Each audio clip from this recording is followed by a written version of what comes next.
Long ago, in the bustling city of Makkah, whispers and murmurs spread. The city was home to a remarkable man, Muhammad ibn Abdullah, peace be upon him, who brought a divine message to guide hearts toward light. But not everyone welcomed him. Voices of mockery tried to break his resolve and patience. One day the Prophet, peace be upon him, stood at the gate of Banu Sam, speaking to Alas ibn Wa'il, one of his fiercest opponents. After their conversation, Alas entered the mosque and someone asked, "Who were you talking to?" Mockingly he replied, "I was speaking to the Abtar," and a cruel term referring to someone without a male heir. At the time, lineage through male descendants was highly valued. The disbelievers thought that since the Prophet, peace be upon him, had lost his sons, his name and legacy would fade away. These hurtful words reached the Prophet, peace be upon him, but they didn't weaken his resolve. Then Allah revealed Surah Al-Kawthar. "Indeed, we have granted you Al-Kawthar, so pray to your Lord and sacrifice. Indeed, your enemy is the one who is cut off." This surah declared that abundant goodness was granted to the Prophet, peace be upon him, including Al-Kawthar in paradise. It also promised that his enemies, not him, would be forgotten and cut off from goodness. "And we have raised your mention."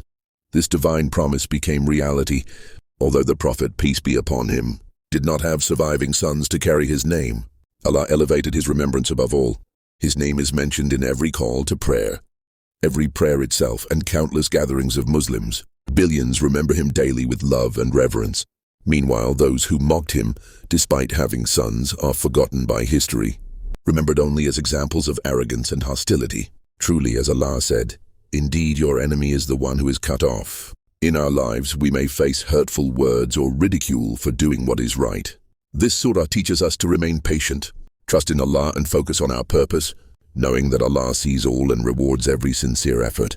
Just as the Prophet, peace be upon him, endured mockery and continued his mission, we too can remain steadfast, knowing that goodness is never lost in the sight of Allah. When faced with harm or criticism, patience leads to honor and reward. No matter the challenges, Allah's support is certain. The Prophet, peace be upon him, met insults with forgiveness and grace. Surah Al-Kawthar reminds us to appreciate the abundant blessings in our lives. The lasting legacy belongs to those who remain sincere to Allah. Surah Al-Kawthar is more than just a short chapter. It is a message of hope, resilience, and faith. Let us follow the Prophet, peace be upon him, in spreading goodness, enduring challenges with grace, and trusting in Allah's plan. True success comes from staying steadfast on the path of righteousness, knowing that Allah raises the mention of those who dedicate themselves to Him.